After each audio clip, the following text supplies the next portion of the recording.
Halo semuanya, ketemu lagi sama aku Dila. Hari ini senang banget ketemu lagi. Jadi, video kali ini temanya masih yang berhubungan dengan interview kerja. Kemarin-kemarin aku udah kasih tahu banyak hal tentang cara masukin surat lamaran kerja. Dan kali ini khusus buat kalian mahasiswa keperawatan atau baru yang lulus dari Universitas Keperawatan, aku bakalan ngasih tahu ke kalian apa aja sih yang bakalan ditanyain sama manajer keperawatan pada saat kalian interview untuk masuk ke rumah sakit. Jadi kalau yang pengen tahu tetap nonton di video ini. Jadi untuk informasi buat kalian, khusus untuk mahasiswa keperawatan atau yang lulusan perawat, kalau mau masuk ke rumah sakit, biasanya interviewnya itu 2 kali, sama HRD dan sama bagian manajer keperawatan. Artinya seperti user lah gitu, seperti pengguna, orang yang akan menggunakan jasa kita. Jadi nanti akan ada interview dengan manajer keperawatan. Manajer keperawatan biasanya yang akan memutuskan kita lulus atau enggak masuk ke rumah sakit tersebut. Nah, pertanyaan-pertanyaan apa aja sih yang bakalan manajer keperawatan pertanyakan? Nah, langsung aja nomor 1. Biasanya nomor 1, manajer keperawatan itu nanyain, sebenarnya menurut kamu itu keperawatan itu apa sih? Atau perawat itu apa sih? Nah, untuk pertanyaan itu, jawaban kita apa? Untuk perawat, artinya adalah profesi yang memberikan asuhan keperawatan. Nanti itu sebenarnya asuhan keperawatan itu bisa dijabarkan lagi, tapi untuk jawaban ringkasnya kalian bisa jawab perawat adalah profesi yang memberikan asuhan keperawatan kepada pasien. Itu udah cukup. Pertanyaan yang kedua adalah sebutkan 5 moment cuci tangan. Jadi kita harus hafal banget kapan aja sih kita harus cuci tangan. Nah, untuk jawabannya 5 moment kalian harus catat nih. Catat. Sebenarnya aku tuh bawa papan tulis. Tapi kalau misalnya aku nulis papan tulis nanti jadinya mirror, jadi kebalik. Jadi udahlah nggak usah ya. Kalian catat aja. 5 moment cuci tangan. Kalian harus ingat-ingat untuk 5 moment cuci tangan itu adalah 3 sebelum, 2 sesudah.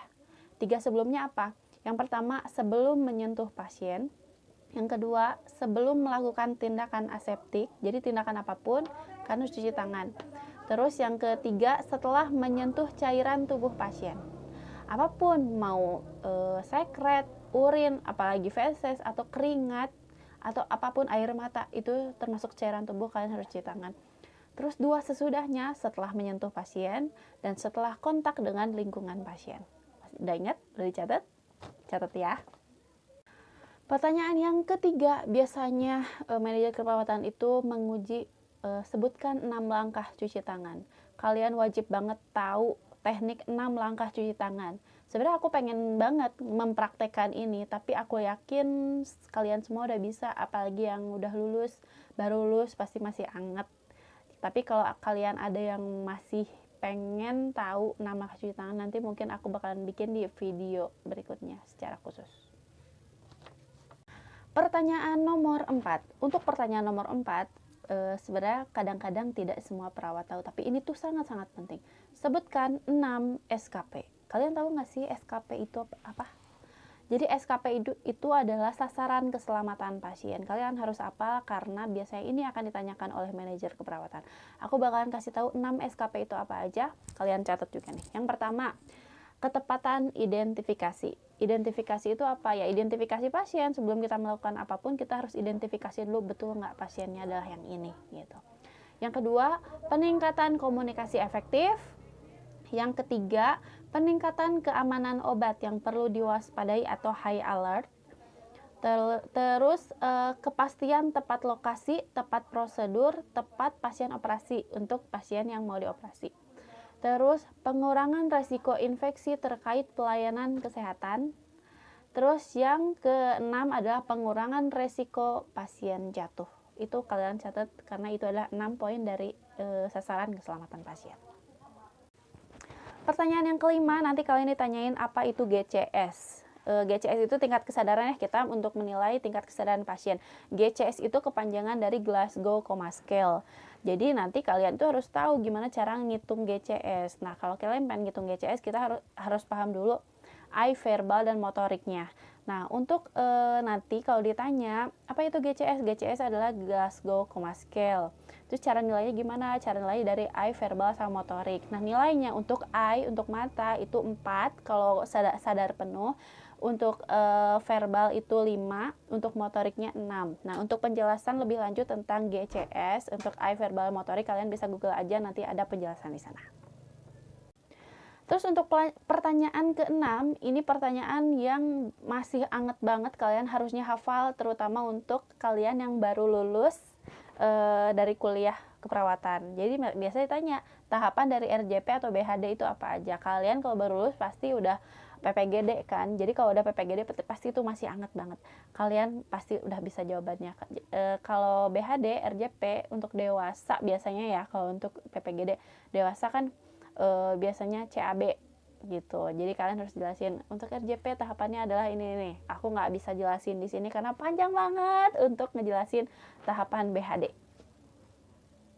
Pertanyaan yang ke-7, untuk pertanyaan yang ke-7 ini biasanya ditanyain apa itu code blue. Nah, sebenarnya kode-kode di rumah sakit itu udah banyak. Salah satunya code blue nih, kode biru. Yang lainnya ada kode hitam, kode merah, kode pink, kode kuning, itu banyak. Jadi kalau kalian ditanya apa itu code blue, kalian bisa jawab kode biru atau code blue adalah kode kegawat daruratan yang berhubungan dengan mengancam nyawa pasien atau adanya henti nafas atau henti jantung. Nah, itu udah cukup jawabannya kayak gitu ya. Selanjutnya pertanyaan yang ke-8. Ini tuh pasti ditanyain karena ini bakalan setiap hari dipakai sama kalian perawat. Sebutkan rumus obat. Jadi kita itu harus tahu rumus obat. Aku pengen tulis tapi kalau jadinya mirror gimana ya? Ya nggak apa-apa lah ya. Jadi untuk rumus obat, aku tulis nih. Rumus obat. Jadi dosis yang diperlukan dikali pengencer, jumlah pengencer ya,